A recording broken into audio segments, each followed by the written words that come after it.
Hello everyone and welcome to Credar. With me today I have the Yamaha YZF R15 version 4. The R15 has been a very popular motorcycle here in the Indian market. For years, this bike has been offering a sport bike experience to the mass market. लेकिन इतने सालों से जब से ये bike Indian market में बेची जा रही है, prices keep going up, but the R15 also keeps getting better. अभी आपको इस बाइक के साथ वो सभी फीचर्स मिलते हैं जो हमने इंटरनेशनल स्पेक R15 में देखे थे. So in this video, let me tell you what has changed with this R15 version 4 and is this bike still a good motorcycle when you want the most value for money from a sport bike. But like we always do before we deep dive into the features and tell you about the riding experience, सबसे पहले listen to the exhaust note of this motorcycle. So here goes.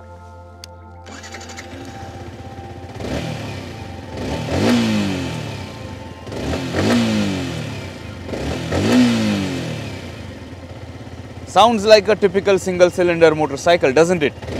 Of course it will. This is a 150cc class sport bike.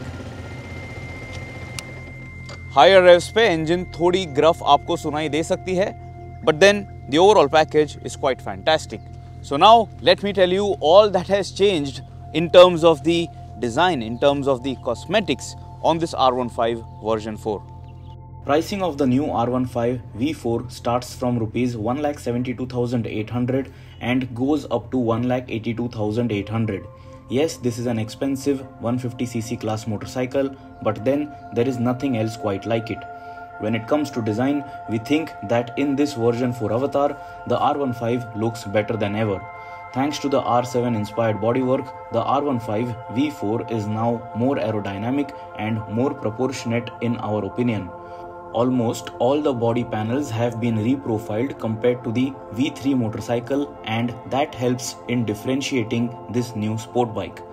Features include a new bifunctional LED projector headlamp with a smoked black housing mimicking an air intake, flanking LED DRLs, mirrors mounted on the front fairing, bubble-shaped clear front windscreen, entirely new front fairing with different aero ducts for airflow and heat dissipation, upside down front forks in a gold finish, multi-spoke alloy wheels with a swanky paint job or with contrast rim stripes for the cheaper variants, black finished exhaust with a silver end tip, split seat setup, reprofiled fuel tank shape, different clip-on handlebars, LED tail lamp, still no LED turn indicators, rear tire hugger and a full digital speedometer cluster.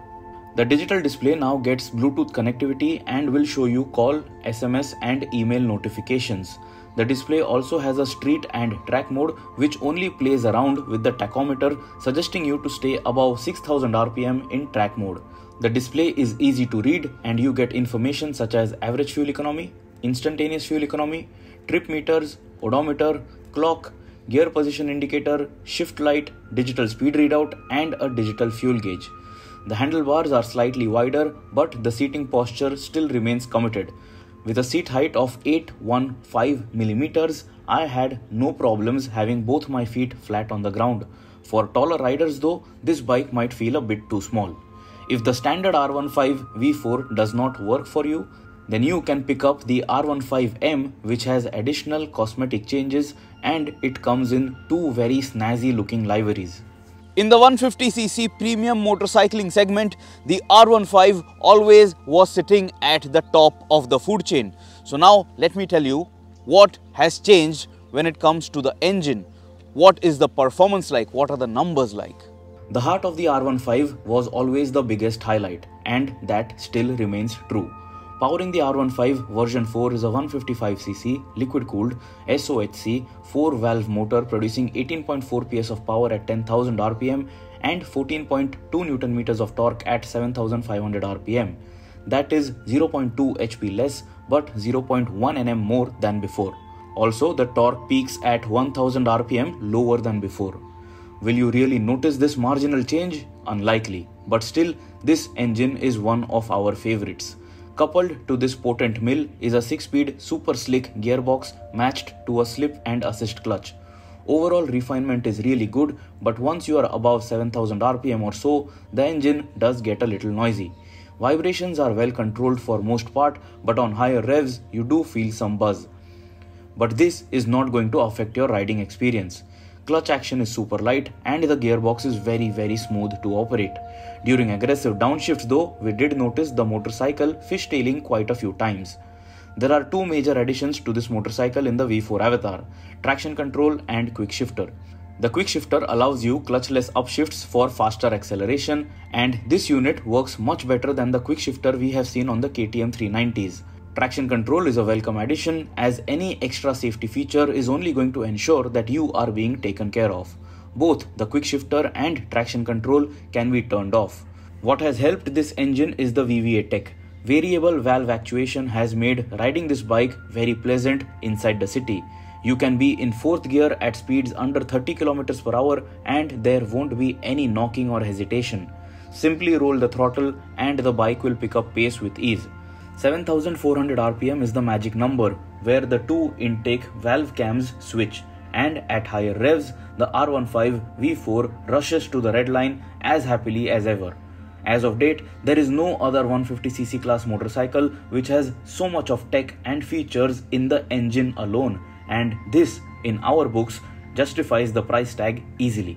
So now you know all that has changed. Now you know the engine specs and the numbers.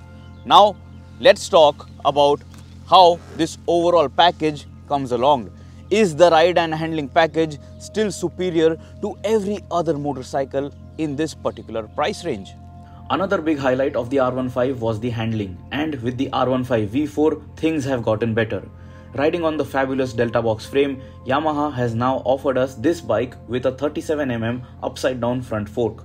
The rear monoshock, as always, is adjustable, but the front is not. Some key numbers are 11 liters of fuel tank capacity, 170mm of ground clearance, and a curb weight of 142 kilograms. Swing a leg and you are instantly in a racy riding posture, committed to attack every corner.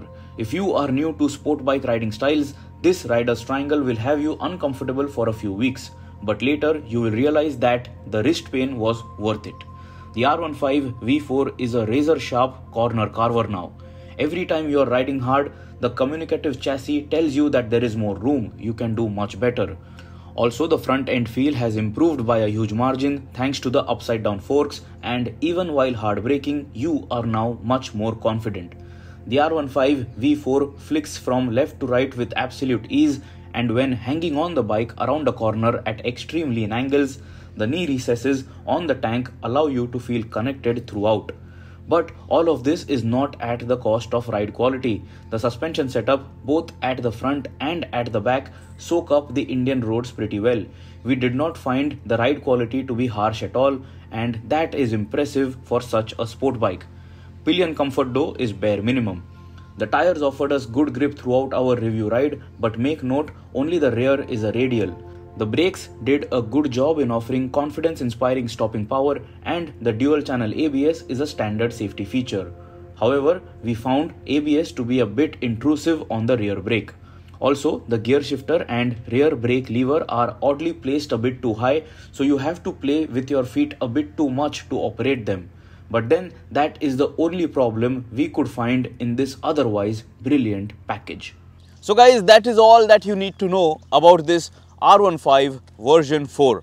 आप हमें comments में ज़रूर बताइए if you think this bike still justifies the price tag, if you think this is still the most value for money sport bike. If you have any other queries, you can ask us in the comments below. Do remember to subscribe to the Credar channel, press that bell icon, always ride safe, and always guys, wear your helmets.